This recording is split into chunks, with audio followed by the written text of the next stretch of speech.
The larynx, commonly called the voice box, is an organ in the top of the neck of tetrapods involved in breathing, producing sound, and protecting the trachea against food aspiration. The larynx houses the vocal cords, and manipulates pitch and volume, which is essential for phonation. It is situated just below where the tract of the pharynx splits into the trachea and the esophagus. The word larynx, plural larynges, comes from a similar ancient Greek word. Structure. Location. In adult humans, the larynx is found in the anterior neck at the level of the C3-C6 vertebrae. It connects the inferior part of the pharynx, hypopharynx, with the trachea. The laryngeal skeleton consists of 6 cartilages, 3 single, epiglottic, thyroid and cricoid, and 3 paired, arytenoid, corniculate, and cuneiform. The hyoid bone is not part of the larynx, though the larynx is suspended from the hyoid. The larynx extends vertically from the tip of the epiglottis to the inferior border of the cricoid cartilage. Its interior can be divided in supraglottis, glottis, and subglottis. Cartilages. There are 6 cartilages, 3 unpaired and 3 paired, that support the mammalian larynx and form its skeleton. Unpaired cartilages. Thyroid cartilage. This forms the Adam's apple. It is usually larger in males than in females. The thyrohyoid membrane is a ligament associated with the thyroid cartilage that connects the thyroid cartilage with the hyoid bone.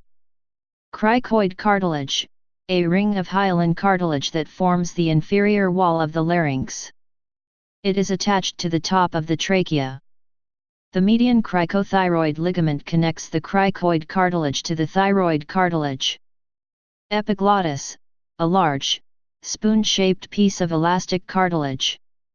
During swallowing, the pharynx and larynx rise.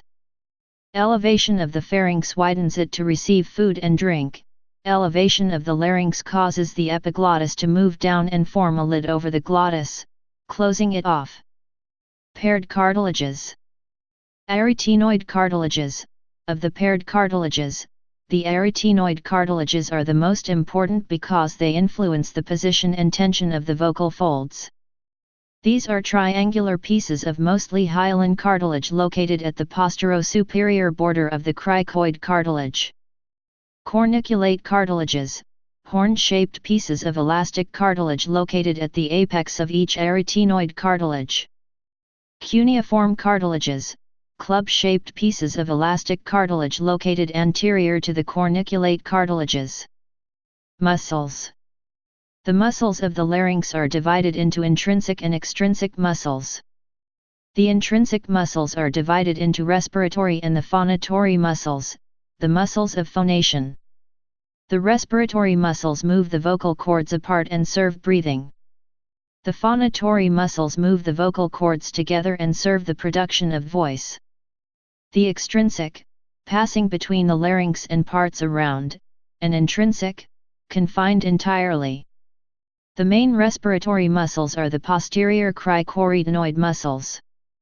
The phonatory muscles are divided into adductors, lateral cricoretinoid muscles, arytenoid muscles, and tensors, cricothyroid muscles, thyroretinoid muscles. Intrinsic. The intrinsic laryngeal muscles are responsible for controlling sound production. Cricothyroid muscle lengthen and tense the vocal folds. Posterior cricoretinoid muscles abduct and externally rotate the arytenoid cartilages, resulting in abducted vocal folds. Lateral cricoretinoid muscles adduct and internally rotate the arytenoid cartilages, increase medial compression. Transverse arytenoid muscle adduct the arytenoid cartilages, resulting in adducted vocal folds. Oblique arytenoid muscles narrow the laryngeal inlet by constricting the distance between the arytenoid cartilages. Thyroretinoid muscles sphincter of vestibule, narrowing the laryngeal inlet, shortening the vocal folds, and lowering voice pitch. The internal thyroretinoid is the portion of the thyroretinoid that vibrates to produce sound. Notably, the only muscle capable of separating the vocal cords for normal breathing is the posterior cricoretinoid. If this muscle is incapacitated on both sides, the inability to pull the vocal folds apart, abduct, will cause difficulty breathing. Bilateral injury to the recurrent laryngeal nerve would cause this condition. It is also worth noting that all muscles are innervated by the recurrent laryngeal branch of the vagus except the cricothyroid muscle, which is innervated by the external laryngeal branch of the superior laryngeal nerve, a branch of the vagus. Additionally, intrinsic laryngeal muscles present a constitutive Ca2+ buffering profile that predicts their better ability to handle calcium changes in comparison to other muscles. This profile is in agreement with their function as very fast muscles with a well-developed capacity for prolonged work. Studies suggests that mechanisms involved in the prompt sequestering of Ca2+, sarcoplasmic reticulum Ca2+ reuptake proteins, plasma membrane pumps, and cytosolic Ca2+ buffering proteins, are particularly elevated in laryngeal muscles, indicating their importance for the myofiber function and protection against disease, such as Duchenne muscular dystrophy. Furthermore, differential levels of ORAI1 in rat intrinsic laryngeal muscles and extraocular muscles over the limb muscle suggests a role for store-operated calcium entry channels in those muscles' functional properties and signaling mechanisms. Extrinsic. The extrinsic laryngeal muscles support and position the larynx within the trachea. Sternothyroid muscles depress the larynx. Omohyoid muscles depress the larynx. Sternohyoid muscles depress the larynx. Inferior constrictor muscles. Thyrohyoid muscles elevates the larynx.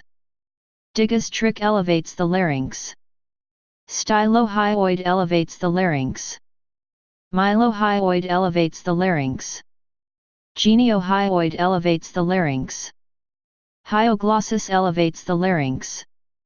Genioglossus elevates the larynx. Nerve supply. The larynx is innervated by branches of the vagus nerve on each side. Sensory innervation to the glottis and laryngeal vestibule is by the internal branch of the superior laryngeal nerve.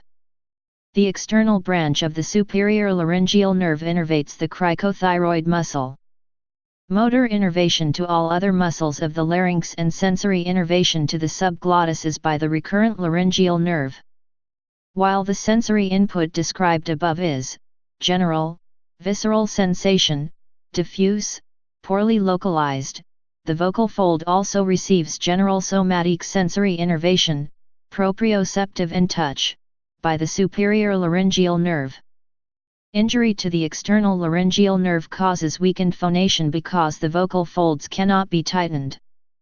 Injury to one of the recurrent laryngeal nerves produces hoarseness. If both are damaged, the voice may or may not be preserved, but breathing becomes difficult. Development.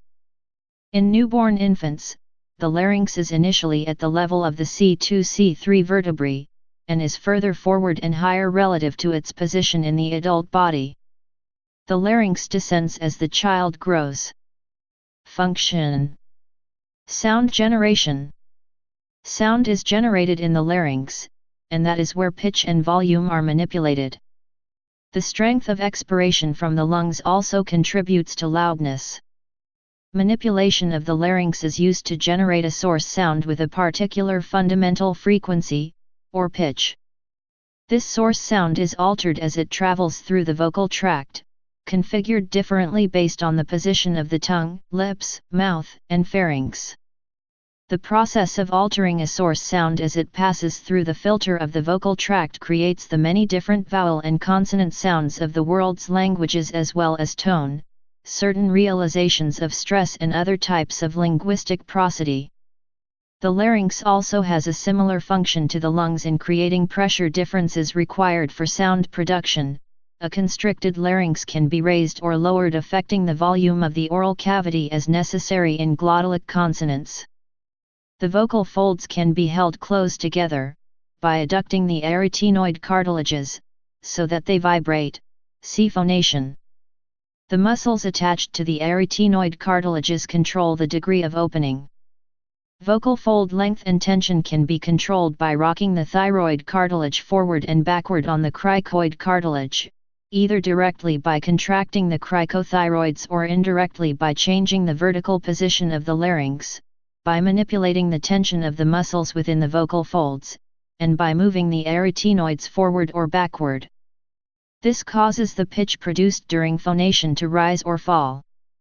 In most males the vocal folds are longer and with a greater mass than most females' vocal folds, producing a lower pitch. The vocal apparatus consists of two pairs of mucosal folds. These folds are false vocal folds, vestibular folds, and true vocal folds, folds. The false vocal folds are covered by respiratory epithelium, while the true vocal folds are covered by stratified squamous epithelium. The false vocal folds are not responsible for sound production, but rather for resonance. The exceptions to this are found in Tibetan chant and Karjirat, a style of Tuvan throat singing. Both make use of the false vocal folds to create an undertone. These false vocal folds do not contain muscle, while the true vocal folds do have skeletal muscle. Other. The most important role of the larynx is its protecting function, the prevention of foreign objects from entering the lungs by coughing and other reflexive actions. A cough is initiated by a deep inhalation through the vocal folds, followed by the elevation of the larynx and the tight adduction, closing, of the vocal folds.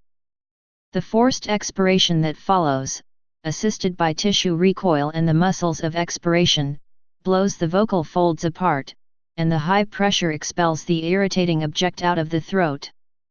Throat clearing is less violent than coughing, but is a similar increased respiratory effort countered by the tightening of the laryngeal musculature. Both coughing and throat clearing are predictable and necessary actions because they clear the respiratory passageway, but both place the vocal folds under significant strain. Another important role of the larynx is abdominal fixation, a kind of Valsalva maneuver in which the lungs are filled with air in order to stiffen the thorax so that forces applied for lifting can be translated down to the legs. This is achieved by a deep inhalation followed by the adduction of the vocal folds. Grunting while lifting heavy objects is the result of some air escaping through the adducted vocal folds ready for phonation. Abduction of the vocal folds is important during physical exertion. The vocal folds are separated by about 8 mm, 0.31 in, during normal respiration, but this width is doubled during forced respiration. During swallowing, the backward motion of the tongue forces the epiglottis over the glottis opening to prevent swallowed material from entering the larynx, which leads to the lungs. The larynx is also pulled upwards to assist this process. Stimulation of the larynx by ingested matter produces a strong cough reflex to protect the lungs. In addition, intrinsic laryngeal muscles are spared from muscle wasting disorders, such as Duchenne muscular dystrophy, may facilitate the development of novel strategies for the prevention and treatment of muscle wasting in a variety of clinical scenarios. ILM have a calcium regulation system profile suggestive of a better ability to handle calcium changes in comparison to other muscles, and this may provide a mechanistic insight for their unique pathophysiological properties. Clinical significance. Disorders. There are several things that can cause a larynx to not function properly. Some symptoms are hoarseness, loss of voice, pain in the throat or ears, and breathing difficulties. Larynx transplant is a rare procedure. The world's first successful operation took place in 1998 at the Cleveland Clinic, and the second took place in October 2010 at the University of California Davis Medical Center in Sacramento. Acute laryngitis is the sudden inflammation and swelling of the larynx. It is caused by the common cold or by excessive shouting. It is not serious. Chronic laryngitis is caused by smoking, dust, frequent yelling, or prolonged exposure to polluted air. It is much more serious than acute laryngitis. Presbylarynx is a condition in which age-related atrophy of the soft tissues of the larynx results in weak voice and restricted vocal range and stamina. Bowing of the anterior portion of the vocal folds is found on laryngoscopy. Ulcers may be caused by the prolonged presence of an endotracheal tube. Polyps and nodules are small bumps on the vocal folds caused by prolonged exposure to cigarette smoke and vocal misuse, respectively. Two related types of cancer of the larynx, namely squamous cell carcinoma and verrucous carcinoma, are strongly associated with repeated exposure to cigarette smoke and alcohol. Vocal cord paresis is weakness of one or both vocal folds that can greatly impact daily life. Idiopathic laryngeal spasm. Laryngopharyngeal reflux is a condition in which acid from the stomach irritates and burns the larynx. Similar damage can occur with gastroesophageal reflux disease, GERD. Laryngomalacia is a very common condition of infancy, in which the soft, immature cartilage of the upper larynx collapses inward during inhalation, causing airway obstruction. Laryngeal perichondritis, the inflammation of the perichondrium of laryngeal cartilages, causing airway obstruction. Laryngeal paralysis is a condition seen in some mammals, including dogs, in which the larynx no longer opens as wide as required for the passage of air, and impedes respiration. In mild cases it can lead to exaggerated or raspy breathing or panting, and in serious cases can pose a considerable need for treatment. Duchenne muscular dystrophy, intrinsic laryngeal muscles, ILM, are spared from the lack of dystrophin and may serve as a useful model to study the mechanisms of muscle sparing in neuromuscular diseases. Dystrophic ILM presented a significant increase in the expression of calcium-binding proteins. The increase of calcium-binding proteins in dystrophic ILM may permit better maintenance of calcium homeostasis, with the consequent absence of myonecrosis. The results further support the concept that abnormal calcium buffering is involved in these neuromuscular diseases. Other animals. Pioneering work on the structure and evolution of the larynx was carried out in the 1920s by the British comparative anatomist Victor Negus, culminating in his monumental work The Mechanism of the Larynx, 1929. Negus, however, pointed out that the descent of the larynx reflected the reshaping and descent of the human tongue into the pharynx. This process is not complete until age 6 to 8 years. Some researchers, such as Philip Lieberman, Dennis Klatt, Brant de Boer and Kenneth Stevens using computer modeling techniques have suggested that the species-specific human tongue allows the vocal tract, the airway above the larynx, to assume the shapes necessary to produce speech sounds that enhance the robustness of human speech. Sounds such as the vowels of the words see and do, and, in phonetic notation, have been shown to be less subject to confusion in classic studies such as the 1950 Peterson and Barney investigation of the possibilities for computerized speech recognition. In contrast, though other species have low larynges, their tongues remain anchored in their mouths and their vocal tracts cannot produce the range of speech sounds of humans. The ability to lower the larynx transiently in some species extends the length of their vocal tract, which as Fitch showed creates the acoustic illusion that they are larger. Research at Haskins Laboratories in the 1960s showed that speech allows humans to achieve a vocal communication rate that exceeds the fusion frequency of the auditory system by fusing sounds together into syllables and words. The additional speech sounds that the human tongue enables us to produce, particularly, allow humans to unconsciously infer the length of the vocal tract of the person who is talking, a critical element in recovering the phonemes that make up a word. Non-mammals. Most tetrapod species possess a larynx, but its structure is typically simpler than that found in mammals. The cartilages surrounding the larynx are apparently a remnant of the original gill arches in fish, and are a common feature, but not all are always present. For example, the thyroid cartilage is found only in mammals. Similarly, only mammals possess a true epiglottis, although a flap of non-cartilaginous mucosa is found in a similar position in many other groups. In modern amphibians, the laryngeal skeleton is considerably reduced. Frogs have only the cricoid and arytenoid cartilages, while salamanders possess only the arytenoids. Vocal folds are found only in mammals, and a few lizards. As a result, many reptiles and amphibians are essentially voiceless. Frogs use ridges in the trachea to modulate sound, while birds have a separate sound-producing organ, the syrinx. History. The ancient Greek physician Galen first described the larynx, describing it as the first and supremely most important instrument of the voice. Please subscribe and thanks for watching.